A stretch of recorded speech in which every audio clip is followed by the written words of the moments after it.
ಯಾಕೆಂದ್ರೆ ನಮ್ಮ ಸುಕ್ಷೇಮವನ್ನ, ನಮ್ಮ ಆರೋಗ್ಯವನ್ನ, ನಮ್ಮ ವಿಶೇಷವಾದಂಥ ಕಾಳಜಿಯನ್ನು ವಹಿಸೋದಕ್ಕೆ ನಮ್ಮ ಡ್ಯಾಡಿ ಯಾವಾಗಲೂ ಸದಾ ನಮ್ಮ ಸಂಗಡ ಇರ್ತಾರೆ. ಆ ಡ್ಯಾಡಿ ನಿರಂತರವಾಗಿ ನಮ್ಮನ್ನ ಪ್ರೀತಿ ಮಾಡುವ ಕರ್ತನಾಥನಾಗಿರುವುದರಿಂದ ನಾನು ನಂಬುತ್ತೇನೆ ಆತ್ಮೀಯ ದೇವಚಂದ್ರೆ, ನೀವೆಲ್ಲರೂ ಸದಾ ಪ್ರತಿಯೊಂದು ನಿಮಿಷವೂ ಸದಾ ದೇವರ ಆ ಕೃಪೆಯ ಹಸ್ತ ನಿಮ್ಮನ್ನ ಆವರಿಸಿ ಆಳ್ವಿಕೆ ಮಾಡಿ ಪರಾಮರಿಸಿ ದೈವಿಕವಾದಂಥ ಪ್ರೀತಿನಲ್ಲಿ ನಡೆಸುತ್ತಿರುವುದಕ್ಕಾಗಿಯೇ ಇವತ್ತು ನಾವೆಲ್ಲರೂ ಸಹ ಇವತ್ತು ಸಂತೋಷದಿಂದ ಕುಟುಂಬವಾಗಿ ಕರ್ತನ ನಾಮವನ್ನು ಘನಪಡಿಸಲಿಕ್ಕಾಗುವಂತೆ ದೇವರು ಇವತ್ತು ನಮ್ಮೆಲ್ಲರನ್ನ ಒಟ್ಟುಗೂಡಿಸಿದ. ವಿಶೇಷವಾಗಿ ಈ ಹೆದರದಿರು ನನ್ನ ಮನವೇ ಸೇವೆಗೆ ನೀವು ನೀಡುತ್ತಿರುವುದೆಲ್ಲ ಪ್ರೋತ್ಸಾಹ ಪ್ರೀತಿಗಾಗಿ ನಾನು ವಂದನೆ ಸಲ್ಲಿಸ್ತೇನೆ. ನಿಮ್ಮನ್ನ ಹೃದಯಪೂರ್ವಕವಾಗಿ ಪ್ರತಿದಿನವೂ ಸದಾ ನನ್ನ ವೈಯಕ್ತಿಕವಾದಂಥ ಪ್ರಾರ್ಥನೆಯಲ್ಲಿಯೂ, ಕುಟುಂಬದ ಪ್ರಾರ್ಥನೆಯಲ್ಲಿಯೂ, ಸಭೆಗಳಲ್ಲಿಯೂ, ಈ ಝೂಮಾರ್ ಕುಟುಂಬ ಪ್ರಾರ್ಥನೆಯಲ್ಲಿ ಬರುವಂತ ಪ್ರತಿಯೊಬ್ಬ ಕುಟುಂಬಗಳಿಗಾಗಿ, ಅವರ ಅಗತ್ಯಗಳಿಗಾಗಿ ನಾವು ಸಭೆಯಾಗಿ ಪ್ರಾರ್ಥನೆ ಮಾಡುತ್ತೇವೆ. ನಮ್ಮ ಹೆದರದಿರೋ ನನ್ನ ಮನವೇ ಸಭೆಯ ಆತ್ಮೀಯ ದೇವ ಮಕ್ಕಳು ಮತ್ತು ಪ್ರಾರ್ಥಿಸುವಂತ ಆತ್ಮೀಯ ಸಹೋದರ ಸಹೋದರಿಯರ ಗುಂಪು ಯಾವಾಗಲೂ ಸದಾ ನಿಮ್ಮ ಬಗ್ಗೆ, ನಿಮ್ಮ ವೈಯಕ್ತಿಕವಾದಂಥ ಎಲ್ಲ ಅಗತ್ಯಗಳನ್ನು ದೇವರು ಸಂಧಿಸಬೇಕೆಂಬುದಾಗಿ ಪ್ರಾರ್ಥಿಸ್ತೇವೆ. ನಿನ್ನೆ ರಾತ್ರಿ 21 ದಿನಗಳ ಕಾಲ ಉಪವಾಸ ಪ್ರಾರ್ಥನೆಯನ್ನ ನಮ್ಮ ಸಭೆಯ ಯವನಸ್ಥರು ಮುಗಿಸಿದರು. ರಾತ್ರಿ ಹಗಲು ರಾತ್ರಿ ದೇವರ ಆಲಯದಲ್ಲಿ ಪ್ರಾರ್ಥನೆ, ಆರಾಧನೆ ಮತ್ತು ಅನ್ಯ ಭಾಷೆಯ ದೇವರ ಸ್ತುತಿ ಧೂಪ ನಿರಂತರವಾಗಿ ಯವನಸ್ಥ ಮಕ್ಕಳು ತಾಸು ಗಂಟಲೆ, ಗಂಟೆ 24 ತಾಸು 3 ದಿನಗಳು 72 ತಾಸುಗಳ ಕಾಲ ನಿರಂತರವಾಗಿ ಪ್ರಾರ್ಥನೆ ಮಾಡಿ 21 ದಿನಗಳ ಕಾಲ ಈ ದೇಶಕ್ಕಾಗಿ, ರಾಜ್ಯಕ್ಕಾಗಿ ಪ್ರತ್ಯೇಕವಾಗಿ ದೇವರ ಸನ್ನಿಧಾನದಲ್ಲಿ ಇರುವಂತ ಎಲ್ಲ ವಿಧವಾದಂಥ ಪ್ರತಿಕೂಲಗಳನ್ನು ದೇವರ ಅನುಕೂಲ ಮಾಡಿಕೊಟ್ಟು ಪ್ರತಿಯೊಬ್ಬರು ರಕ್ಷಿಸಬೇಕೆಂಬುದಾಗಿ ಒಂದು ದೈವ ದರ್ಶನದಿಂದ ನಮ್ಮ ತುಮಕೂರು ಸಭೆಯ ಯವನಸ್ಥರು ಮತ್ತು ಪ್ರತ್ಯೇಕವಾಗಿ ಅಭಿಷಕ್ತರಾಗಿರುವಂಥ ಮೋನಿಕಾ ಸಿಸ್ಟರ್ ಅವರ ಟೀಮ್ ಈ ಪರಿಪೂರ್ಣವಾದ 21 ದಿನಗಳ ಕಾಲದ ಉಪವಾಸ ಪ್ರಾರ್ಥನೆಯನ್ನ ಯಶಸ್ವಿಯಾಗಿ ಮುಗಿಸಲಿಕ್ಕಾಗುವಂಥ ದೇವರು ಸಹಾಯ ಮಾಡಿದರು. ಕರ್ತನ ಸನ್ನಿಧಾನದಲ್ಲಿ ಮುಂದಿನ ದಿನಮಾನಗಳಲ್ಲಿ ಮೋನಿಕಾ ಸಿಸ್ಟರ್ ಲೈವ್ ಪ್ರೋಗ್ರಾಮ್ ಮತ್ತು ಇನ್ಸ್ಟಾಗ್ರಾಮ್ನಲ್ಲಿ ವಿಶೇಷವಾದ ಸಂದೇಶಗಳನ್ನು ಕೊಡಲಿಕ್ಕಾಗುವ ಹಾಗೆ ನಿಮ್ಮ ವೈಯಕ್ತಿಕವಾದಂತಹ ಪ್ರಾರ್ಥನೆಗಳಲ್ಲಿ ಪ್ರಾರ್ಥಿಸಿಕೊಡ್ರಿ. ಕರ್ತನು ನಿಮ್ಮನ್ನ ಆಶೀರ್ವಾದ ಮಾಡಲಿ. ಆತ್ಮೀಯ ದೇವಶಂದ್ರೆ, ಈ ಕಡೆ ಕಾಲದಲ್ಲಿ ಕುಟುಂಬಗಳನ್ನ ಕಾಪಾಡಿಕೊಳ್ಳುವುದೇ ಒಂದು ಕಷ್ಟಕರವಾದಂಥ ಸಂಗತಿ ಆಗಿರುವಂಥದ್ದು. ಯಾಕೆಂದ್ರೆ ಶತ್ರು ಆಗಿರುವಂಥ ಸೈತಾನನು ಕುಟುಂಬವನ್ನೇ ಟಾರ್ಗೆಟ್ ಮಾಡುತ್ತಾನೆ, ಕುಟುಂಬದ ನೆಮ್ಮದಿಯನ್ನು ಹಾಳು ಮಾಡ್ತಾ ಇದ್ದಾನೆ. ತಂದೆ ತಾಯಿ ಮಕ್ಕಳು ಅವರು ಚಿಲ್ಲಾಪಿಲ್ಲಿಯಾಗಿ ವೈಯಕ್ತಿಕವಾಗಿ ಅವರ ಜೀವಿತದಲ್ಲಿ ಒಬ್ಬರಿಗೆ ಒಬ್ಬರು ಅಂಡರ್ಸ್ಟ್ಯಾಂಡಿಂಗ್ ಇಲ್ಲದ ರೀತಿಯಲ್ಲಿ ಎಷ್ಟೋ ಕುಟುಂಬಗಳನ್ನ ಶತ್ರು ತನ್ನ ಹತೋಟಿನಲ್ಲಿ ಹಿಡಿದುಕೊಂಡಿದ್ದಾನೆ. ಅನೇಕ ವಿಧವಾದಂಥ ತಡೆಗಳನ್ನ ಕುಟುಂಬಗಳಲ್ಲಿ ತಂದು ಯಾರಿಗೂ ಸಮಾಧಾನ ಇಲ್ಲ, ನೆಮ್ಮದಿ ಇಲ್ಲ ಅನ್ನುವಂಥ ಒಂದು ಕಲ್ಮಶವಾದಂಥ ವಾತಾವರಣವನ್ನ ಶತ್ರು ಈ ಕಡೆಯ ದಿನಮಾನಗಳಲ್ಲಿ ಕುಟುಂಬಗಳಲ್ಲಿ ತಂದು ಹಾಕಿದ. ಪ್ರೀತಿಯ ದೇವಚಂದ್ರೆ, ಕುಟುಂಬ ಎಂಬುದಾಗಿ ನಾವು ನೆನೆಸುವಂತ ಸಂದರ್ಭದಲ್ಲಿ ಅಥವಾ ಮನೆ ಎಂಬುದಾಗಿ ನಾವು ನೆನೆಸುವಂತ ವೇಳೆಯಲ್ಲಿ, ಮನೆ ಅಂದ್ರೆ ನಾವು ವಾಸ ಮಾಡುವಂತ ಮನೆ, ಆ ಮನೆಯನ್ನ ದುಡ್ಡಿನಿಂದ ಕಟ್ಟಬಹುದು. ಆದರೆ ಆ ಮನೆಯಲ್ಲಿ ವಾಸ ಮಾಡೋದಕ್ಕೆ ಕುಟುಂಬವಾಗಿರ್ತೇವಲ್ಲ, ಆ ಕುಟುಂಬವನ್ನ ದುಡ್ಡಿನಿಂದ ಯಾರು ಕಟ್ಟಕ್ಕಾಗಲ್ಲ. ಮನೆಯನ್ನು ಕಟ್ಟಬೇಕಂತ ಹೇಳಿದರೆ ಕಲ್ಲು, ಮರಳು, ಜಲ್ಲಿ, ಸಿಮೆಂಟ್, ಕೆಬ್ಬಿಣ, ಹಣ ಇವೆಲ್ಲವನ್ನು ಕೂಡಿಸಿ ಒಂದು ಸುಂದರವಾದ ಮನೆಯನ್ನು ಕಟ್ಟಬಹುದು. ಆ ಮನೆ ಕಟ್ಟಿದ ನಂತರ ಆ ಕುಟುಂಬವನ್ನ ಸ್ಥಿರವಾಗಿ ನಡೆಸೋದಿದೆಯಲ್ಲ, ಅದು ಬಹಳ ಕಠಿಣವಾದಂಥ ಪರಿಸ್ಥಿತಿ ಇವತ್ತು ದೇಶ, ವಿಶ್ವ ಎದುರಿಸ್ತಾ ಇದೆ. ಅದಕ್ಕಾಗಿಯೇ ಸತ್ಯವೇದದಲ್ಲಿ ಬಹಳ ಒಂದು ಅಮೂಲ್ಯವಾದ ಮಾತು, ನಿಮ್ಮೆಲ್ಲರಿಗೂ ಸುಪರಿಚಿತವಾದಂತಹ ಮಾತು ಗೊತ್ತಿದೆಯಲ್ವಾ? ಜ್ಞಾನೋಕ್ತಿ 14ನೇ ಅಧ್ಯಾಯದ 1ನೇ ವಚನವನ್ನ ನಾವೆಲ್ಲರೂ ಸುದ ಬಾಯ್ಪಾಟಾಗಿ ಅದನ್ನ ಅನೇಕ ಸಾರಿ ಹೇಳುತ್ತೇವೆ, ಜ್ಞಾನವಂತೆಯು ತನ್ನ ಮನೆಯನ್ನ ಕೈಯಾರೆ ಕಟ್ಟಿಕೊಳ್ಳುತ್ತಾಳೆ, ಜ್ಞಾನಹೀನಳು ತನ್ನ ಮನೆಯನ್ನ ತನ್ನ ಕೈಯಾರೆ ಅವಳು ನಾಶಪಡಿಸಿಕೊಳ್ತಾಳೆ ಎಂಬುದು. ಮನೆ ಕಟ್ಟೋದಕ್ಕೆ ಹಣ, ವಸ್ತುಗಳು ಬೇಕು. ಆದರೆ ಈ ಕುಟುಂಬ ಎನ್ನುವಂತ ಈ ಮನೆ ಸ್ಥಿರವಾಗಿರಬೇಕಂದ್ರೆ ಈ ವಚನ ಹೇಳ್ತಾ ಇದೆ, ಜ್ಞಾನ ಬೇಕು. ಜ್ಞಾನ ಜ್ಞಾನ ಜ್ಞಾನ. ಕುಟುಂಬಕ್ಕೆ ಈ ಕಡೆ ಕಾಲದಲ್ಲಿ ಬೇಕಾಗಿರುವಂಥದ್ದು ಜ್ಞಾನ. ಆತ್ಮೀಯ ದೇವಶಿಲ್ಪ, ಒಂದು ಕುಟುಂಬ ಆಶೀರ್ವಾದಕರವಾಗಿ ಇರಬೇಕಂದ್ರೆ ಜ್ಞಾನ ಬೇಕು. ಮಕ್ಕಳು ವಿದ್ಯಾವಂತರಾಗಿ ಬದುಕಬೇಕಂದ್ರೆ ಜ್ಞಾನ ಬೇಕು. ಇವತ್ತು ಅನೇಕರು ಹೇಳುವುದುಂಟು, ನಿಮಗೊಂದು ಪ್ರಶ್ನೆ ಸಹ ನಾನು ಕೇಳ್ತೇನೆ. ಆ ಪ್ರಶ್ನೆ ಏನಂದ್ರೆ, ನಿನ್ನ ಕುಟುಂಬದಲ್ಲಿ ಸಮಾಧಾನ ಇದೆಯಾ? ನಿನ್ನ ಕುಟುಂಬ ಅಭಿವೃದ್ಧಿಯತ್ತ ನಡೀತಾ ಇದೆಯಾ? ಯಾಕೆಂದ್ರೆ ಎರಡು ವಿಧವಾದಂಥ ಕುಟುಂಬಗಳಿರ್ತವೆ. ಒಂದು ಸಕ್ಸಸ್ಫುಲ್ ಆಗಿರುವಂಥ ಫ್ಯಾಮಿಲಿ, ಇನ್ನೊಂದು ಫೇಲ್ಯೂರ್ ಫ್ಯಾಮಿಲಿ. ಸಕ್ಸಸ್ಫುಲ್ ಆಗಿರುವಂಥ ಫ್ಯಾಮಿಲಿ 100ಕ್ಕೆ ಪ್ರತಿಶತ ಒಂದು 5ರಿಂದ 10%, 90% ಫ್ಯಾಮಿಲಿಗಳು ಫೇಲ್ಯೂರ್ ಆಗಿ ಕಳವಳದಿಂದಲೇ ತುಂಬಿರ್ತವೆ. ವೈಯಕ್ತಿಕವಾಗಿ ಕುಟುಂಬದ ಯಜಮಾನ ಅಥವಾ ಕುಟುಂಬದ ಯಜಮಾನಿ ವೈಯಕ್ತಿಕವಾಗಿ ಬಲವನ್ನು ಹೊಂದಿರಬಹುದು, ಸಕ್ಸಸ್ಫುಲ್ ಆಗಿರಬಹುದು, ಆದರೆ ಕುಟುಂಬ ಜೀವಿತದಲ್ಲಿ ಯಾರೂ ಸದಾ ನಾನು ಸಕ್ಸಸ್ ಆಗಿದ್ದೇನೆ ಎಂಬುದಾಗಿ ಹೇಳುವಂತಹ ಸಂಖ್ಯೆ ಅದು ವಿರಳವಾಗಿರುವಂಥದ್ದಾಗಿದೆ. ಅದಕ್ಕಾಗಿ ಪ್ರೀತಿಯುಳ್ಳ ದೇವಶಂದ್ರೆ, ಕರ್ತನ ಸನ್ನಿಧಾನದಲ್ಲಿ ಒಂದು ಸಕ್ಸಸ್ಫುಲ್ ಫ್ಯಾಮಿಲಿ, ಅಭಿವೃದ್ಧಿ ಹೊಂದಿದಂಥ ಫ್ಯಾಮಿಲಿ, ಅದರ ಗುಟ್ಟನ್ನ ಇವತ್ತು ನಾವು ಧ್ಯಾನ ಮಾಡಲಿಕ್ಕೆ ಹೋಗ್ಲಿಕ್ಕಿದೆ. ಇವತ್ತು ಈ ವಾಕ್ಯವನ್ನ ದೃಢವಾಗಿ ನೀವು ಆಲಿಸಿ ಕೊನೆ ತನಕ ಈ ಸಂದೇಶವನ್ನ ಮರೆಯದೆ ನೋಡಿ, ಪ್ರತ್ಯೇಕವಾಗಿ ನಿಮ್ಮ ಕುಟುಂಬದಲ್ಲಿ ಯಾವ ವಿಧವಾದಂಥ ಜ್ಞಾನದ ಕೊರತೆ ಇದೆಯೋ ಆ ಜ್ಞಾನವನ್ನ ದೇವರ ವಾಕ್ಯದ ಮೂಲಕವಾಗಿ ಇವತ್ತು ತಿಳಿದು ನಿಮ್ಮ ಕುಟುಂಬವನ್ನ ಸದೃಢ ಮಾಡಿಕೊಡ್ರಿ. ಒಂದು ಸಕ್ಸಸ್ಫುಲ್ ಆಗಿರುವಂತಹ ಫ್ಯಾಮಿಲಿ, ಆ ಫ್ಯಾಮಿಲಿ ನಿರಂತರವಾಗಿ ಆಶೀರ್ವಾದ ಹೊಂದಬೇಕಂದ್ರೆ 4 ಶ್ರೇಷ್ಠವಾದಂಥ ಕಾರ್ಯಗಳು, ಗುಣಲಕ್ಷಣಗಳು ಆ ಕುಟುಂಬದಲ್ಲಿ ಇರಬೇಕು. ಮೊದಲನೇದು ತಾಳ್ಮೆ.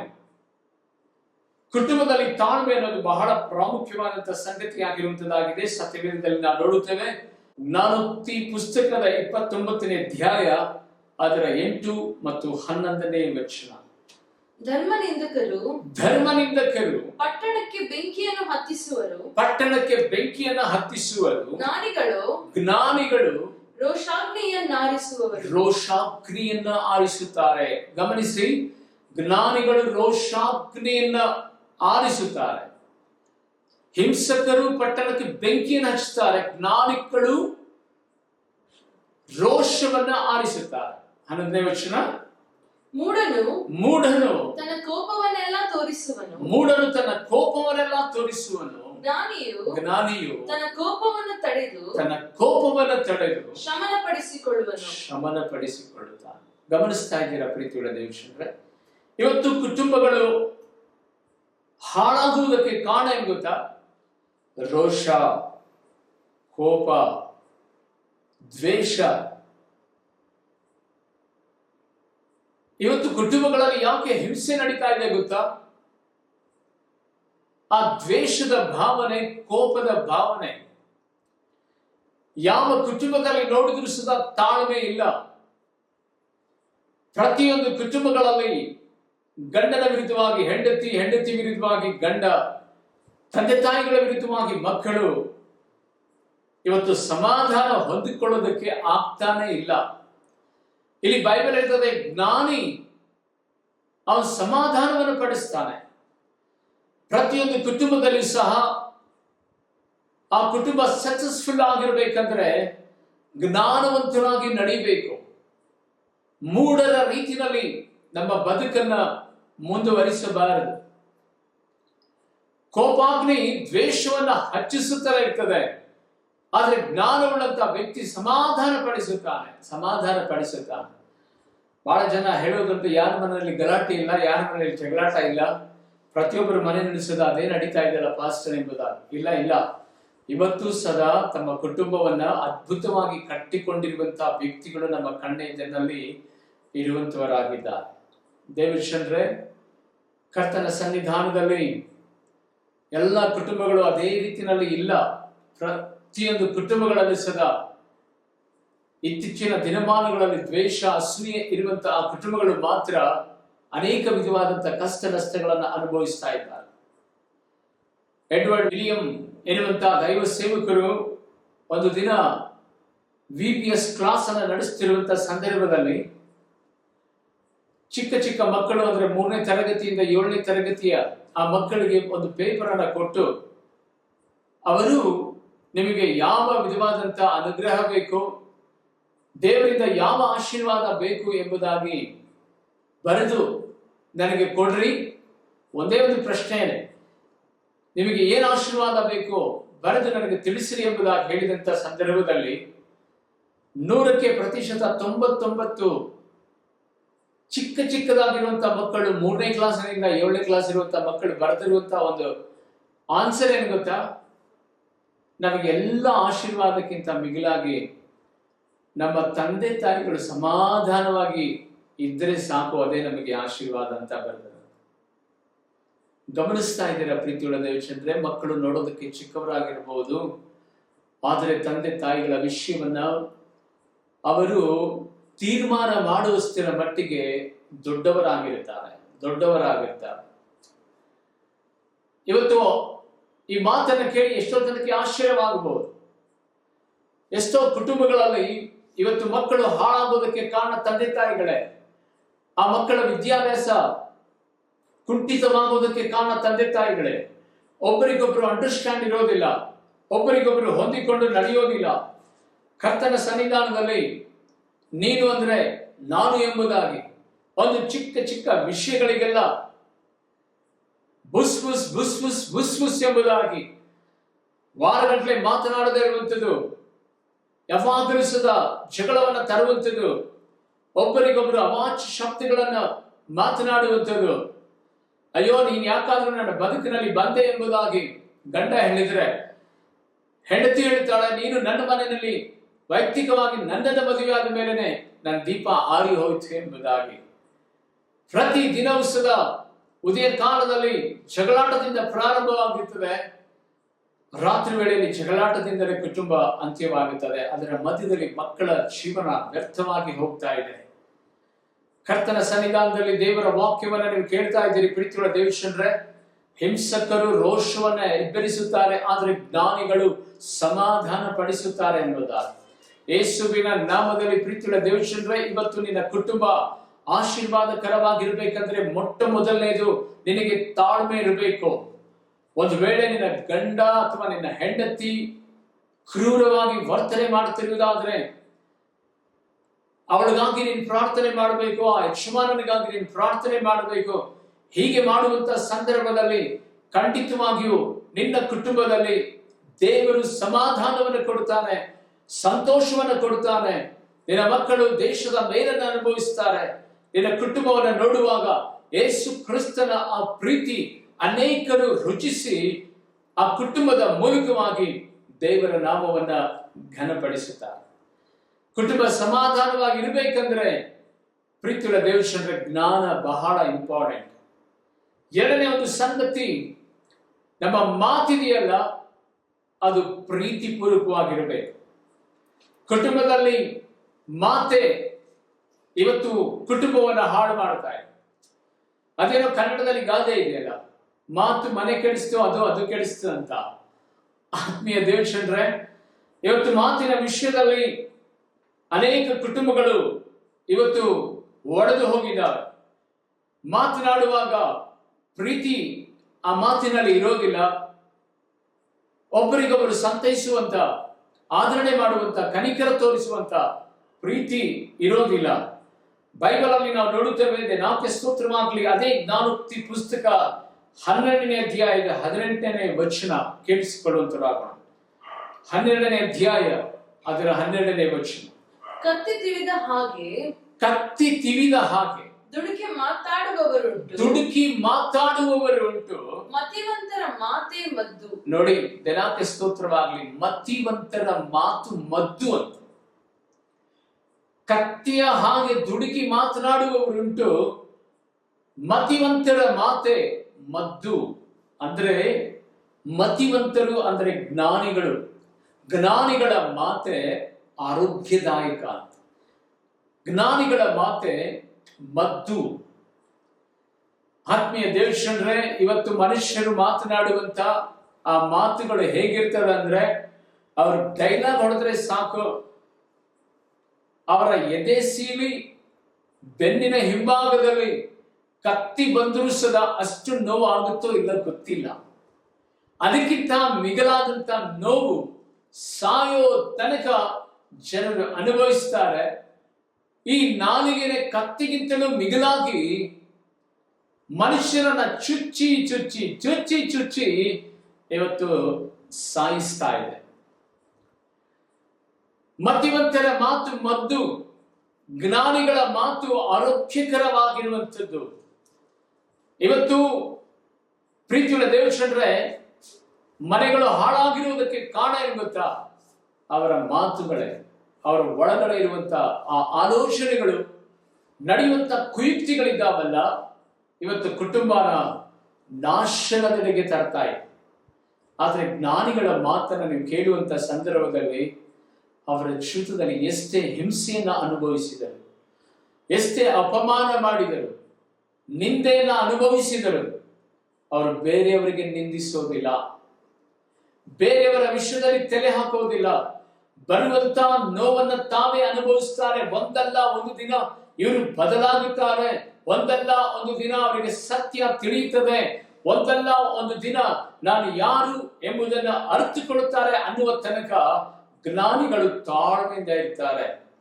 ಮಾತಿನಲ್ಲಿ ಸವಿಯಾದಂತ, ರುಚಿಯಾದಂತ, ರಸವತ್ತಾದಂತ ಸಂಭಾಷಣೆ ಇಲ್ಲದೆ ಹೋದ್ರೆ ಇವತ್ತು ಕುಟುಂಬಗಳು ಹಾಳಾಗಿ ಹೋಗ್ಬಿಡ್ತದೆ.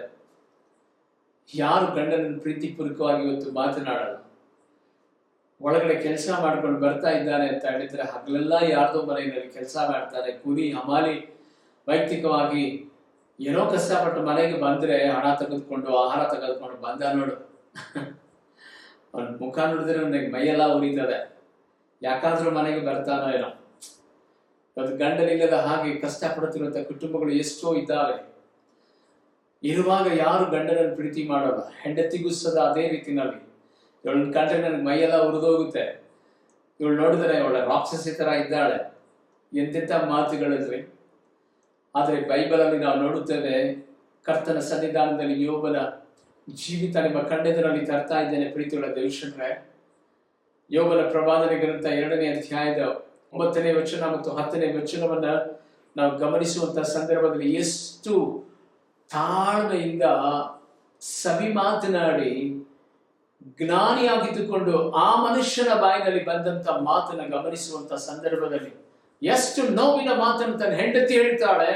ಆದ್ರೆ ಆ ಮಾತನ್ನ ಎಷ್ಟು ಭಯಭಕ್ತಿಯಿಂದ ಅವಳಿಗೆ ಉತ್ತರವನ್ನು ಕೊಡ್ತಾನೆ. ಕೇಳಿಸಿಕೊಳ್ಳುತ್ತರ. ಹೀಗಿರುವಲ್ಲಿ ಅವನ ಹೆಂಡತಿಯವನಿಗೆ ನಿನ್ನ ಯಥಾರ್ಥತ್ವವನ್ನು ಇನ್ನು ಬಿಡಲಿಲ್ವಾ? ದೇವರನ್ನ ದೂಷಿಸಿ ಸಾಯಿ ಎಂಬುದಾಗಿ ಕ್ರೂರವಾಗಿ ಮಾತನಾಡುತ್ತಾಳೆ. ದೇವರನ್ನ ದೂಷಿಸಿ ಸಾಯಿ ಎಂಬುದಾಗಿ ಹೇಳ್ತಾಳೆ. 10ನೇ ವಚನಕ್ಕೆ ಬರುವಾಗ ಜ್ಞಾನಿಯಾಗಿರುವಂತ ಯೋಬನು ಹೇಳ್ತಾನೆ ನೋಡಿ. ಆಗ ಯೋಬನು ಆಕೆಗೆ ಮೂರ್ಖಳು ಮಾತಾಡಿದಂತೆ ನೀನು ಮಾತಾಡುತ್ತಿ ದೇವರ ಹಸ್ತದಿಂದ ನಾವು ಒಳ್ಳೆಯದನ್ನು ಹೊಂದುತ್ತೇವಷ್ಟೇ, ಕೆಟ್ಟದ್ದನ್ನು ಹೊಂದಬಾರದು ಎಂದು ಹೇಳಿದನು. ಈ ಸಂದರ್ಭದಲ್ಲಿ ಪಾಪದ ಮಾತೊಂದು ಅವನ ತುಟಿಗಳಿಂದ ಹೊರಡಲಿಲ್ಲ. ಇಲ್ಲಿ ಗಮನಿಸಿ ನನ್ನ ಪ್ರಿಯ ಸಹೋದರ ಸಹೋದರಿಯರೇ, ಹೆಂಡತಿ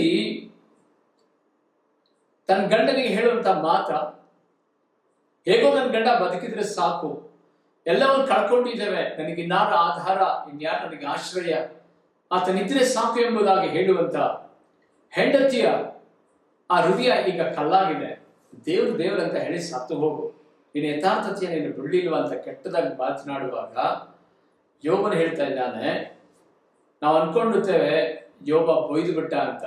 ಮೂರ್ಖಳ ರೀತಿಯಲ್ಲಿ ಮಾತನಾಡಬೇಡ ಅಂತ. ಗಮನಿಸಿ ಪ್ರೀತಿಯುಳ್ಳ ದೇವಜನರೇ, ಬೊಯ್ದಂಗಾದ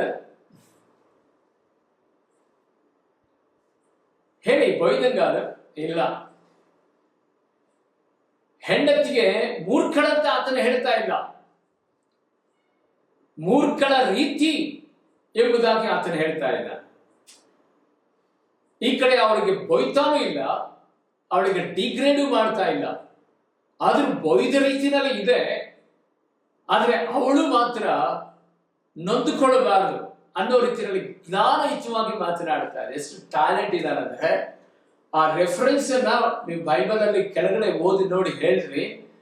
ಮೂರ್ಖಳು ಅಂತ ತನ್ನ ಹೆಂಡತಿಗೆ ಹೇಳ್ತಾ ಇಲ್ಲ, ಮೂರ್ಖಳ ಹಾಗೆ ನೀನು ಮಾತನಾಡಬೇಡ ಎಂಬುದಾಗಿ ಹೇಳಿ, ಇಂಥ ಒಂದು ಕಠಿಣವಾದ ಸಂದರ್ಭದಲ್ಲಿ ಯಾವ ಪಾಪದ ಮಾತು ಆತನ ಬಾಯಿನಲ್ಲಿ ಬರಲಿಲ್ಲ ಎಂಬುದಾಗಿ ಹೇಳಿ ಸತ್ಯವೇದ ಸ್ಪಷ್ಟಪಡಿಸ್ತದೆ.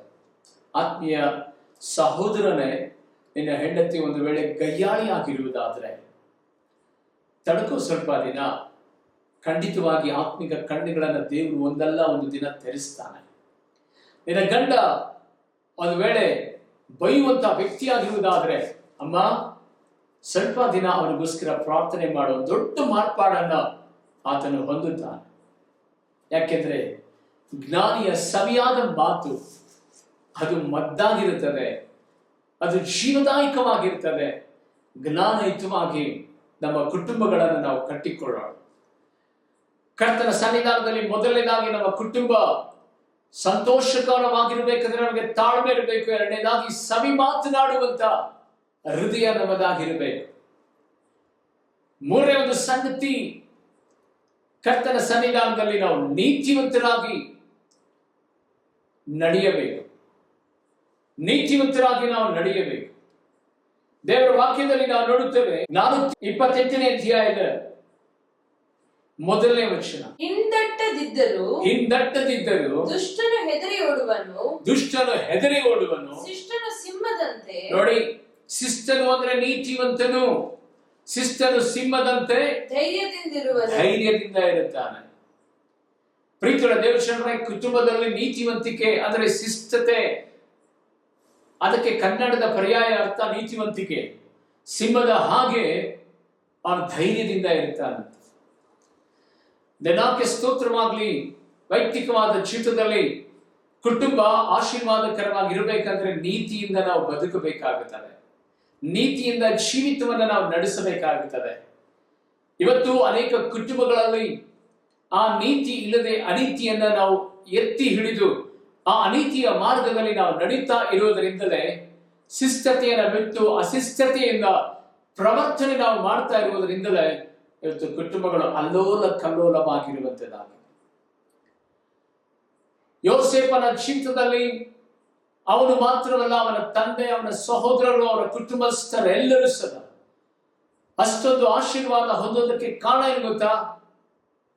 ಯೋಸೇಫನಲ್ಲಿದ್ದಂತ ನೀತಿವಂತಿಕೆ ಇದೆಯಲ್ಲ, ಆ ಬರಗಾಲದಲ್ಲಿಯೂ ತನ್ನ ತಂದೆಯ, ತನ್ನ ಸಹೋದರರ, ಅವರ ಮಕ್ಕಳ, ಅವರ ಕುಟುಂಬವನ್ನು ಪರಿಪಾಲನೆ ಮಾಡುವಷ್ಟು, ಅವರಿಗೆ ಪೋಷಣೆ ಮಾಡುವಷ್ಟು ಕೃಪೆಯನ್ನ ದೇವರು ಪ್ರತ್ಯೇಕವಾಗಿ ಯೋಸೇಫನ ಮೂಲಕವಾಗಿ ಅನುಗ್ರಹಿಸಿದ ಸತ್ಯವೇದದಲ್ಲಿ ನಾವು ನೋಡುವಂತವರಾಗಿದೆ. ಯಾವತ್ತು ಕುಟುಂಬ ಶಾಪಕ್ಕೆ ಗುರಿಯಾಗುತ್ತವೆ, ಯಾವತ್ತು ಕುಟುಂಬದಲ್ಲಿ ಕಲಹ, ನೆಮ್ಮದಿ ಇರೋದಿಲ್ಲವೋ, ನೀನು ಆವಾಗಲೇ ಎಚ್ಚರ ಪಡೆದುಕೊಳ್ಳಬೇಕು. ಆಗಲೇ ನೀನು ಜ್ಞಾನವನ್ನು ತಿಳಿದುಕೊಳ್ಳಬೇಕು. ನನ್ನ ತಪ್ಪೇನಾದ್ರೂ ಇದೆಯಾ? ಎಲ್ಲಾದ್ರೂ ನಾನು ಎಡವಿದ್ದೇನಾ? ಎಲ್ಲಾದ್ರೂ ನನ್ನ ಕುಟುಂಬದಲ್ಲಿ ನಾನೇನಾದ್ರೂ ಅನ್ಯತವಾಗಿ ಯಾವುದಾದ್ರೂ ತಪ್ಪು ಪಾಪವನ್ನು ಮಾಡಿದ್ದೇನಾ? ಒಂದು ವೇಳೆ ಆ ಪಾಪದ ನಿಮಿತ್ತವಾಗಿ ನನ್ನ ಕುಟುಂಬದಲ್ಲಿ ಈ ರೀತಿಯಾದಂಥ ಕಲಹ ಬರ್ತಾ ಇದೆಯಾ ಎಂಬುದಾಗಿ ಎಚ್ಚರವನ್ನ ವಹಿಸಿಕೊಳ್ಳಬೇಕು. ಇವತ್ತು ಕರ್ತನ ಸನ್ನಿಧಾನದಲ್ಲಿ ಯಾರು ಸದಾ ಬೇಸರಗೊಳ್ಳಬೇಡ್ರಿ. ಇವತ್ತು ಕುಟುಂಬ ಅಂದ್ರೆ ಏನಿರ್ಬೇಕು ಅಂತ ಪ್ರಾರ್ಥನೆ ಇರಬೇಕು, ದೇವರ ವಾಕ್ಯ ಇರಬೇಕು, ಅಲ್ಲಿ ದೇವರ ಪ್ರಸನ್ನತೆ ಇರಬೇಕು. ಇವತ್ತು ಅನೇಕ ಸಹೋದರ ನೋಡುವಾಗ ಕುಟುಂಬದಲ್ಲಿ ಮಕ್ಕಳಿರುವುದಾದರೂ ಸಹ ಅನೇಕ ವೇಳೆಯಲ್ಲಿ ಆ ಕುಟುಂಬದಲ್ಲಿ ಬೀಡಿ, ಸಿಗರೇಟ್, ಜೂಜಾಟ, ಪ್ಯಾಕಾಟ, ರಮ್ಮಿ, ಇನ್ನು ಅನೇಕ ವಿಧವಾದಂತಹ ಪಾಪ ಕೃತ್ಯಗಳನ್ನು ಕುಟುಂಬದಲ್ಲೇ ನಡೆಸ್ತಾ ಇರ್ತಾರೆ. ಇದು ಕುಟುಂಬಕ್ಕೆ ಒಂದು ದೊಡ್ಡ ಶಾಪ.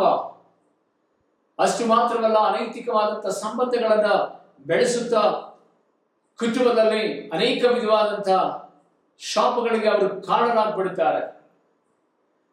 ಪ್ರೀತಿಯುಳ್ಳ ದೇವಜನರೇ, ಇವತ್ತು ಕುಟುಂಬಗಳು ಹಾಳಾಗಿರುವುದಕ್ಕೆ, ಕುಟುಂಬಗಳು ಒಡೆದೋಗಿರುವುದಕ್ಕೆ ಕಾರಣ ಏನು ಗೊತ್ತಾ?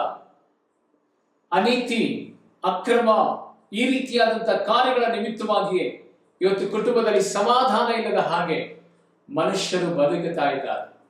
ಕರ್ತನ ಸನ್ನಿಧಾನದಲ್ಲಿ ಒಂದು ವೇಳೆ ನಿನ್ನಲ್ಲಿ ಆ ರೀತಿಯಾದಂತಹ ಅನೀತಿ, ಅಕ್ರಮದ ಕಾರ್ಯಗಳಿರುವುದಾದ್ರೆ ದೇವ ಮಗುವೆ, ಇವತ್ತು ಎಚ್ಚರವಾಗಿದ್ದುಕೊಂಡು ಕರ್ತನ ಸನ್ನಿಧಾನದಲ್ಲಿ ನೀನು ಅದನ್ನ ಬಿಟ್ಟು ಆತನ ಕೃಪೆಗೆ ಪಾತ್ರನಾಗಿ ಈ ಕುಟುಂಬವನ್ನ ದೇವರೇ ನೀನು ಆಶೀರ್ವಾದ ಮಾಡು ಎಂಬುದಾಗಿ ಇವತ್ತು ನೀನು ಪ್ರಾರ್ಥನೆ ಮಾಡುವುದಾದ್ರೆ, ದೇವರ ಕಡೆಗೆ ನೀನು ತಿರುಗಿಕೊಳ್ಳುವುದಾದ್ರೆ, ನಿನ್ನ ಕುಟುಂಬವನ್ನ ನೀತಿವಂತರ ಕುಟುಂಬದ ಪಟ್ಟಿಯಲ್ಲಿ ಆತನು ಸೇರಿಸಿ ನಿನ್ನನ್ನು ಆಶೀರ್ವಾದ ಮಾಡುವಂತ.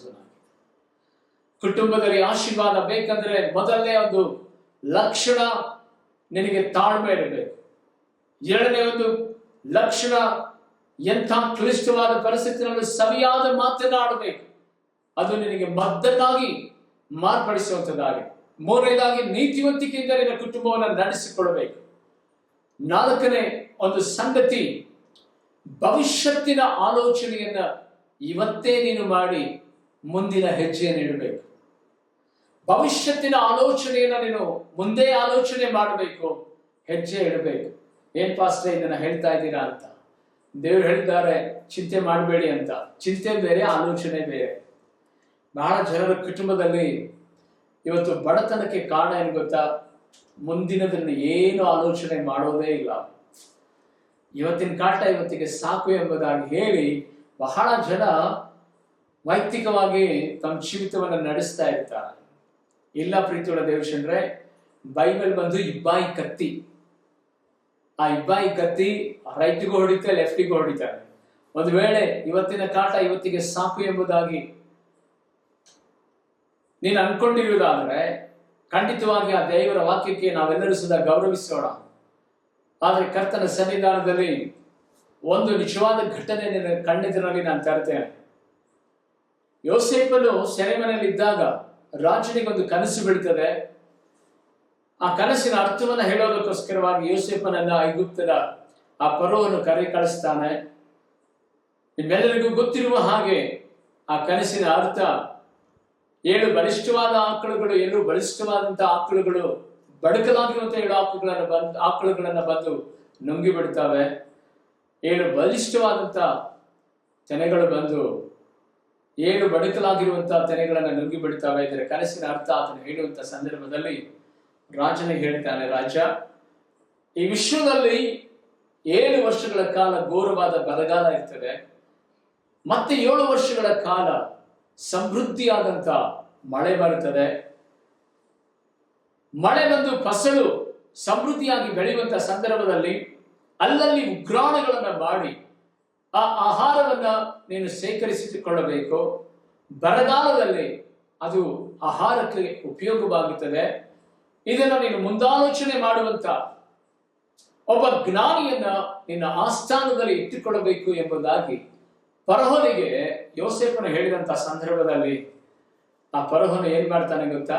ನಿನಗಿಂತ ಜ್ಞಾನಿ ಯಾರಿದ್ದಾರೆ ಯೋಸೇಫ? ನೀನೇ ಈ ಕಾರ್ಯವನ್ನು ಮಾಡೋದಕ್ಕೆ ಸಮರ್ಥನು ಎಂಬುದಾಗಿ ಹೇಳಿ ಯೋಸೇಫನನ್ನ ಆ ದೇಶದಲ್ಲಿಯೇ ಪ್ರಧಾನ ಮಂತ್ರಿಯನ್ನಾಗಿ ರಾಜನಿಗೆ 2ನೇ ಸ್ಥಾನದಲ್ಲಿ ಆತನನ್ನ ಕುಂದರಿಸ್ತಾನೆ. ಗಮನಿಸಿ ಆತ್ಮೀಯ ದೇವಜನರೇ, ಒಂದು ವೇಳೆ ಮುಂದಾಲೋಚನೆಯ ದೇವರು ಯೋಸೇಫನಿಗೆ ತಿಳಿಸದೆ ಹೋದರೆ ಅವನು ಸದಾ ಬರಗಾಲದಲ್ಲಿ ಸತ್ತು ಹೋಗ್ಬೇಕಾಗಿತ್ತು.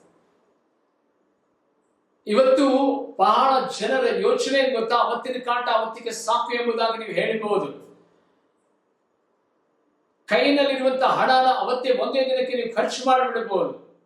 ಆದರೆ ನಾಳೆ ಪರಿಸ್ಥಿತಿಗಳು ಹೇಗಿರ್ತದೆ ಎಂಬುದಾಗಿ ಯಾರು ಊಹೆನೇ ಮಾಡಕ್ಕಾಗಲ್ಲ. ಅನೇಕ ಸಂದರ್ಭಗಳಲ್ಲಿ ನಾವು ಜಾಗೃತಿಯನ್ನು ತೆಗೆದುಕೊಳ್ಳಬೇಕು. ಮುಂದಿನ ದಿನಮಾನಗಳಲ್ಲಿ ನಾವು ಯಾರು ಮುಂದೆ ಕೈ ಚಾಚಬಾರದು. ನಮ್ಮ ಕುಟುಂಬದಲ್ಲಿ ಹಣದ ಕೊರತೆ ಬರಬಾರದು. ಯಾಕೆಂತ ಹೇಳಿದರೆ ದೇವರು ತನ್ನ ದೈವ ವಾಗ್ದಾನ ವರ್ಷದಲ್ಲಿ ಆತನ ಹೀಗೆಡ್ತಾನೆ, ಓಷಾಯ ಪ್ರವಾದನೆ ಗ್ರಂಥದಲ್ಲಿ, ನನ್ನ ಜನರು ಜ್ಞಾನಹೀನತೆಯಿಂದ ಬಡವರಾಗಿದ್ದಾರೆ ಎಂಬುದಾಗಿ. ಬಡತನಕ್ಕೆ ಕಾರಣ ಏನು ಗೊತ್ತಾ? ಜ್ಞಾನಹೀನತೆ. ಇದ್ದಾಗ ಮೋಜು ಮಸ್ತಿ ಮಾಡ್ತೇವೆ, ಹಣ ಸಂಪಾದನೆ ಮಾಡಿ ಹಣ ಮನೆಯಲ್ಲಿ ತರುವಂತ ಸಂದರ್ಭದಲ್ಲಿ ಪ್ರಿಯ ದೇವರ ವಾಗ್ದಾನವನ್ನು ಕೇಳುವಂತ ಸಹೋದರಿ, ನಿನ್ನ ಯಜಮಾನ ಒಂದು ವೇಳೆ ಜಾಸ್ತಿ ಹಣ ನಿನಗೆ ತಂದು ಕೊಡುವುದಾದ್ರೆ ಆ ಹಣದಲ್ಲಿ ಕೆಲವೊಂದು ಸ್ವಲ್ಪ ಹಣವನ್ನು ನೀನು ಉಳಿತಾಯ ಮಾಡೋದನ್ನ ಕಲಿಬೇಕು. ಯಜಮಾನನೇ, ಇನ್ನೊಬ್ಬರು ಏನೋ ಮಾಡ್ತಾರೆ, ನಾನು ಗಾಡಿ ತೆಗೆದುಕೊಳ್ಬೇಕು, ಕಾರ್ ತೆಗೆದುಕೊಳ್ಬೇಕು, ಈಗ ಚೆನ್ನಾಗಿ EMI ಕಟ್ಕೊಂಡು ಹೋಗ್ಬೋದು, ಇನ್ಸ್ಟಾಲ್ಮೆಂಟ್ ಅಲ್ಲಿ ದುಡ್ಡು ಸಿಗುತ್ತೆ, ಈಗೆಲ್ಲ ಬ್ಯಾಂಕ್ ನಲ್ಲಿ ಕಾಲ್ ಮಾಡಿ ದುಡ್ಡು ಕೊಡ್ತಾರೆ. ಒಂದೆರಡು ತಿಂಗಳ ನಂತರ ಗೊತ್ತಾಗ್ತದೆ, ನೀನ್ ಇಂಟ್ರೆಸ್ಟ್ ಅನ್ನ ಆ ಹಣವನ್ನು ಕಟ್ಟುವಾಗ ಮಾತ್ರ, ನಿನ್ನ ಮನೆಯಲ್ಲಿ ಒಂದು ಬಾಗಿಲು ಕಟ್ಟುವಾಗ ಮಾತ್ರ ನಿನಗೆ ಅನ್ಸುತ್ತೆ, ಅಯ್ಯೋ ಈ ಪಾಪದ ಕಾರ್ಯ ನಾನು ಯಾಕೆ ಮಾಡದೆ ಅಂತ. ಈಗ ಸಂತೋಷವಾಗಿ ಎಕ್ಸೈಟ್ಮೆಂಟ್ಗಾಗಿ ಇನ್ನೊಬ್ಬರನ್ನ ತೃಪ್ತಿಪಡಿಸೋದಕ್ಕೋಸ್ಕರವಾಗಿ ನಾವು ಆ ರೀತಿಯಾದಂತ ನಮ್ಮ ಜೀವಿತವನ್ನ ಎಡುವಂತಹ ಒಂದು ಪರಿಸ್ಥಿತಿಗೆ ನಾವು ತಂದುಕೊಂಡು ಬಿಡ್ತೇವೆ. ಆತ್ಮೀಯ ದೇವಶಂದ್ರೆ, ಆಗೇನಾಗುತ್ತದೆ ಗೊತ್ತಾ? ಯಾರೋ ಒಂದು ಮನೆ ಬಾಗಿಲು ತಟ್ಟುವಾಗ, ಬಡ್ಡಿಗಳನ್ನು ಕೇಳುವಾಗ, ಸಾಲಗಾರರ ಮುಂದೆ ಬಂದು ಮಾತನಾಡುವಾಗ ನಮ್ಮ ಕುಟುಂಬದಲ್ಲಿ ಸಮಾಧಾನ ಇರುತ್ತಾ? ನೆಮ್ಮದಿ ಇರ್ತದ? ಒಂದು ಹೊತ್ತು ಬೇಕಾದ್ರೆ ದುಡ್ಡಿಲ್ಲ ಅಂದ್ರೆ ನೀರನ್ನೇ ಕುಡಿದು ಬಲಗೋಣ. ಒಂದು ವೇಳೆ ನೀರು ಇಲ್ಲ ಅಂದ್ರೆ ಉಪವಾಸ ಪ್ರಾರ್ಥನೆ ಮಾಡೋಣ. ಆದ್ರೆ ಸಾಲ ಮಾತ್ರ ಮಾಡೋದು ಬೇಕಾಗಿಲ್ಲ. ಮುಂದಿನ ಆ ಜಾಗೃತಿಯನ್ನು ನೀನು ತೆಗೆದುಕೊಳ್ಳದೆ ಹೋದ್ರೆ ದೇವ ಮಗುವೆ ಕಡು ಬಡತನ ನಿನ್ನ ಕುಟುಂಬವನ್ನು ಆವರಿಸುತ್ತದೆ. ಆ ಸಂದರ್ಭದಲ್ಲಿ ನಿನ್ನ ಕುಟುಂಬದಲ್ಲಿ ಸಮಾಧಾನ ಇರೋದೇ ಇಲ್ಲ. ಯೋಸೇಫನೇ ನಮಗೆ ಮಾದರಿ. ಆ ಸಮೃದ್ಧಿಯ ಆ ವರ್ಷಗಳಲ್ಲಿ ಕೂಡಿಸಿಟ್ಟನು, ಬರಗಾಲದ ಆ ವರ್ಷಗಳಲ್ಲಿ ಆತನು ಅದನ್ನ ದೇಶದ ವಿಶ್ವದ ಜನರಿಗೆ ಹಂಚಿದನು. ಅದಕ್ಕೆ ಸೊಲೊಮೋನನು ಹೇಳುತ್ತಾನೆ, ಸೋಮಾರಿಯೇ, ಇರುವೆಗಳ ಹತ್ರ ಹೋಗಿ ಬುದ್ಧಿಯನ್ನ ಕಲಿ ಎಂಬುದಾಗಿ. ಇರುವೆಗಳ ಹತ್ರ ಹೋಗಿ ಬುದ್ಧಿಯನ್ನ ಕಲಿ. ಬೇಸಿಗೆ ಕಾಲದಲ್ಲಿ ಅವು ತಮ್ಮ ತಿನಿಗಳನ್ನ ಕೂಡಿಸಿಟ್ಟುಕೊಳ್ತಾವೆ. ಅವರಿಗೆ ಸೈನಿಕರಿಲ್ಲ, ಸೇನಾಧಿಪತಿಗಳಿಲ್ಲ, ರಾಜನಿಲ್ಲ. ಸಾಲು ಸಾಲಾಗಿ ಹೋಗುತ್ತವೆ, ತಿನಿಯನ್ನ ಕೂಡಿಸಿಡ್ತವೆ, ಅವು ಉಗ್ರಾಣಗಳಲ್ಲಿ ಸೇರಿಸುತ್ತದೆ. ಮಳೆಗಾಲದಲ್ಲಿ ಒಂದು ಇರುವೆನು ನೋಡಕ್ಕಾಗಲ್ರಿ. ಈಗೆಲ್ಲ ಒಳಗಡೆ ಕೂತ್ಕೊಂಡು ಆರಾಮಾಗಿ ತಿಂತಾ ಇರ್ತಾರೆ. ಆತ್ಮಿಕತೆ ಬದುಕಿನಲ್ಲಿ ನಿನ್ನ ಜೀವಿತದಲ್ಲಿ ಇರುವೆ ಹಿಂಗೆ ಅಂದ್ರೆ ಸಾಕು, ಟಪಕ್ಕನೆ ಹೊಡೆದ್ರೆ ಸಾಕು, ಒಂದ್ಸರಿ ಬೆರಳಿಟ್ಟು ಸಾಕು ಸತ್ತೋಗುತ್ತದೆ. ಅದಕ್ಕಿರುವಂತ ಜ್ಞಾನ ಮನುಷ್ಯನಿಗೆ ಇಲ್ಲ. ಆ ಜ್ಞಾನದ ಕೊರತೆಯಿಂದ ಇವತ್ತು ಕುಟುಂಬ ಹಾಳಾಗಿ ಹೋಗಿದೆ. ಸಾಲ ಬಡ್ಡಿಯನ್ನು ಮಾಡಿಕೊಂಡು ಊರು ಬಿಟ್ಟು ಹೋಗುವಂತ ಒಂದು ಪರಿಸ್ಥಿತಿಯನ್ನು ಅನುಭವಿಸ್ತಾ ಇದ್ದ. ಆತ್ಮೀಯ ದೇವಶಂದ್ರೆ, ಇವತ್ತು ನಿನ್ನ ಕುಟುಂಬ ಆಶೀರ್ವಾದಕರವಾಗಿರ್ಬೇಕಂದ್ರೆ ಈ 4 ಗುಣಗಳನ್ನ ವೈಯಕ್ತಿಕವಾಗಿ ನೀವು ಅಳವಡಿಸಿಕೊಳ್ಳಲೇಬೇಕು. ಮೊದಲನೇದು ಸಮಾಧಾನದಿಂದ ಇರಬೇಕು. ಸಮಾಧಾನ ಇದ್ರೆ ನಿನ್ನ ಮನೆ ಕಟ್ಟಲ್ಪಡ್ತದೆ. ಎರಡನೇ ಒಂದು ಸಂಗತಿ, ಸವಿ ಮಾತನ್ನ ನೀನು ಯಾವಾಗಲೂ ಮಾತನಾಡಬೇಕು, ಜ್ಞಾನಯುತವಾಗಿ ಮಾತನಾಡಬೇಕು. ಮೂರನೇದಾಗಿ ನೀತಿವಂತನಾಗಿ ನೀನು ಬದುಕಬೇಕು. ನಾಲ್ಕನೇ ಒಂದು ಸಂಗತಿ, ಮುಂದಿನ ದಿನಗಳನ್ನ ಇವತ್ತೇ ಜಾಗೃತಿಯಿಂದ ಆಲೋಚಿಸಿ ತನ್ನ ಕಾರ್ಯವನ್ನ ನೀನು ಮಾಡಬೇಕು. ಈ 4 ಸಂಗತಿಗಳು ನಿನ್ನ ಕ್ಷೇತ್ರದಲ್ಲಿ ಇರುವುದಾದ್ರೆ ನಿನ್ನ ಕುಟುಂಬವನ್ನು ದೇವರು ಆಶೀರ್ವಾದ ಮಾಡುತ್ತಲೇ ಇರ್ತಾನೆ. ಬೇರೆಯವರು ಯಾರು ಇದರಲ್ಲಿ ಎಂಟ್ರಿ ಆಗೋದಿಲ್ಲ, ದೇವರು ಮತ್ತು ನೀನು. ಯಾಕೆಂದ್ರೆ ದೇವರ ವಾಕ್ಯದಲ್ಲಿ ನಾವು ನೋಡಿದ ಹಾಗೆ ಜ್ಞಾನವಂತೆಯು ಮನೆಯನ್ನು ಕಟ್ಟಿಕೊಡುತ್ತಾನೆ. ನಿಜವಾದಂತ ಮನೆ ಹಣ, ಕಲ್ಲು, ಕಟ್ಟಿಗೆ, ಜಲ್ಲಿ, ಸಿಮೆಂಟು, ಕೆಬ್ಬಣದಿಂದ ಕಟ್ಟಬಹುದು. ಆದರೆ ನಿಜವಾದಂತ ಈ ದಾಂಪತ್ಯ ಎನ್ನುವಂತ ಈ ಮನೆ ಇದೆಯಲ್ಲ, ಇದನ್ನ ಸಮಾಧಾನದಿಂದ, ತಾಳ್ಮೆಯಿಂದ, ನೀತಿವಂತಿಕೆಯಿಂದ, ಜಾಗೃತಿಯಿಂದ ಕಟ್ಟಿಕೊಳ್ಳಬಹುದು. ಕರ್ತನ ಸನ್ನಿಧಾನದಲ್ಲಿ ಇದನ್ನ ಯಾವತ್ತೂ ಮರಿಬೇಡ್ರಿ. ನಿಮಗೋಸ್ಕರವಾಗಿ ಒಂದು ಚಿಕ್ಕ ಪ್ರಾರ್ಥನೆ ಮಾಡ್ತೇನೆ. ಇರುವ ಸ್ಥಳಗಳಲ್ಲಿ ಕಣ್ಣುಗಳನ್ನ ಮುಚ್ಚಿರಿ. ಕರ್ತನು ನಿಮ್ಮನ್ನ ಆಶೀರ್ವಾದ ಮಾಡಲಿ. ಮಹಾ ಉನ್ನತಗಳಲ್ಲಿ ವಾಸ ಮಾಡುವ ನನ್ನ ತಂದೆಯಾದ ದೇವ ಕರ್ತನೆ, ನಿನ್ನ ವಾಕ್ಯದ ಮೂಲಕವಾಗಿ ನಮ್ಮ ಮನಕಣ್ಣುಗಳನ್ನು ಇವತ್ತು ತೆರೆದ ಮಾಡಿದಕ್ಕಾಗಿ ನಿನಗೆ ಸ್ತೋತ್ರ ಮಾಡುತ್ತೇನೆ. ನಸರೇತಿನ ಯೇಸುವಿನ ನಾಮದಲ್ಲಿ ಅಪ್ಪ ಕರ್ತನೆ, ಒಂದು ಸಕ್ಸಸ್ಫುಲ್ ಫ್ಯಾಮಿಲಿ ಆಗಿ ದೇವರೇ ಕರ್ತನೆ ಇರಬೇಕಂದ್ರೆ ಆ ಫ್ಯಾಮಿಲಿಗೆ ಬೇಕಾದಂತ 4 ಲಕ್ಷಣಗಳು: ತಾಳ್ಮೆ, ಸವಿಯಾದ ಮಾತು, ನೀತಿವಂತಿಕೆ ಮತ್ತು ಮುಂದಿನ ಜಾಗೃತಿಯನ್ನು ತೆಗೆದುಕೊಳ್ಳುವಂತ ಆ ವಾಕ್ಯಗಳ ಮೂಲಕವಾಗಿ ದೇವರೇ ಕರ್ತನೆ ನಮ್ಮ ಸಂಗಡ ಮಾತನಾಡಿ ನಮ್ಮನ್ನು ಬಲಪಡಿಸಿದ ರಾಜ ದೇವರೇ ಕರ್ತನೆ, ಪ್ರತ್ಯೇಕವಾಗಿ ಇನ್ನು ಮುಂದೆ ಈ ಸಂದೇಶವನ್ನು ಆಲಿಸಿದ ಪ್ರತಿಯೊಂದು ಕುಟುಂಬಗಳಲ್ಲಿ ಆ ಲಕ್ಷಣಗಳು ಕರ್ತನೆ ಸ್ವಾಮಿ ಉಂಟಾಗಲಿ. ಯೇಸುವಿನ ನಾಮದಲ್ಲಿ ಶತ್ರು ಇವರ ಜೀವಿತದಲ್ಲಿ ನೆಮ್ಮದಿ ಸಮಾಧಾನವನ್ನು ಕಿತ್ತುಕೊಂಡಿರುವುದಾದರೆ ನಿನ್ನ ಜ್ಞಾನದ ವಾಕ್ಯಗಳ ಮೂಲಕವಾಗಿ ಈ ಕುಟುಂಬಗಳು ಕಟ್ಟಲ್ಪಡಲಿಕ್ಕಾಗುವಂತೆ, ಸಕ್ಸಸ್ಫುಲ್ ಫ್ಯಾಮಿಲಿ ಆಗುವಂತೆ ನಿನ್ನ ರಕ್ತದಲ್ಲಿ ಕವರ್ ಮಾಡುತ್ತೆ. ನಿನ್ನ ಪುನರುತ್ಥಾನದ ಶಕ್ತಿ ದೇವ ಕರ್ತನ ಈ ಕುಟುಂಬಗಳನ್ನ ಆವರಿಸಲಿ. ವಿಶೇಷವಾದಂತ ನಿನ್ನ ಕೃಪಾ ಹಸ್ತ ಒಂದೊಂದು ಕುಟುಂಬಗಳ ಮೇಲೂ ಸದಾ ಚಲಿಸಲಿ. ದೇವರೇ, ಇದುವರೆಗೂ ಅಂತ ಕಷ್ಟಗಳನ್ನು ನಷ್ಟಗಳನ್ನು ಅನುಭವಿಸ್ತಾ ಇರುವುದಾದ್ರೆ ನಿನ್ನ ವಾಕ್ಯದ ಬೆಳಕಿನಲ್ಲಿ ಈ ಕುಟುಂಬಗಳು ಕಟ್ಟಲ್ಪಡಲಿಕ್ಕಾಗುವಂತೆ ಅದರ ಮೂಲಕವಾಗಿ ನಿನ್ನ ನಾಮ ಮಹಿಮೆ ಹೊಂದುವಂತೆ ಕೃಪೆ ಮಾಡು. ಕಾಣಿಕೆಗಳನ್ನು ಕಳಿಸಿದಂತ ದೇವರ ಕರ್ತನೆ ಪ್ರಿಯ ಕರ್ತನೆ ಕಾರ್ವಾರ್, ಚೇತನ, ಚೆಲುವರಾಜ್ ಮತ್ತು ಬ್ರದರ್ ವೆಂಕಟೇಶ್, ದೇವರ ಪ್ರತ್ಯೇಕವಾಗಿ ಇನ್ನು ಅನೇಕ ಕುಟುಂಬಗಳು ಹೆಸರುಗಳದೇ ಇರುವಂತಹ ಕುಟುಂಬಗಳು ಇದ್ದಾವೆ. ಆ ಕುಟುಂಬಗಳನ್ನು ಆಶೀರ್ವಾದ ಮಾಡುದೇವ. ಪ್ರತಿಯೊಬ್ಬರೂ ಸಹ ಯಾವುದೇ ವಿಧದಲ್ಲಿ ಕರ್ತನೆ ಕೊರತೆ ಬರದ ರೀತಿಯಲ್ಲಿ ಸ್ವರ್ಗದ ದ್ವಾರಗಳನ್ನು ತೆರೆದು ಈ ಕುಟುಂಬಗಳನ್ನು ಆಶೀರ್ವಾದ ಮಾಡಿ. ಪ್ರತ್ಯೇಕವಾಗಿ ದೇವರೇ ಕರ್ತನೆ ಈ ಕುಟುಂಬಗಳ ಮೇಲೆ ನಿನ್ನ ದಯಾ ದೃಷ್ಟಿ ಇರಲಿ, ನಿನ್ನ ಕರುಣಾಹಸ್ತ ಪರಿಪಾಲನೆ ಮಾಡಲಿ. ಉದಯ ಕಾಲದಲ್ಲಿ ಕರ್ತನೆ ಸ್ವಾಮಿ ಪ್ರತಿಯೊಬ್ಬರೂ ಸಹ ಈ ವಾಗ್ದಾನಗಳ ಮೂಲಕವಾಗಿ ಆಶೀರ್ವಾದ ಹೊಂದಿದ್ದಾರೆ ಎಂಬುದಾಗಿ ನಂಬುತ್ತಾ ಯೇಸುವಿನ ನಾಮದಲ್ಲಿ ಬೇಡಿ ಪ್ರಾರ್ಥಿಸ್ತೇನೆ ನನ್ನ ಪರಲೋಕದ ತಂದೆಯಾದ ದೇವರೇ. Amen, amen. Thank you. Praise the lord.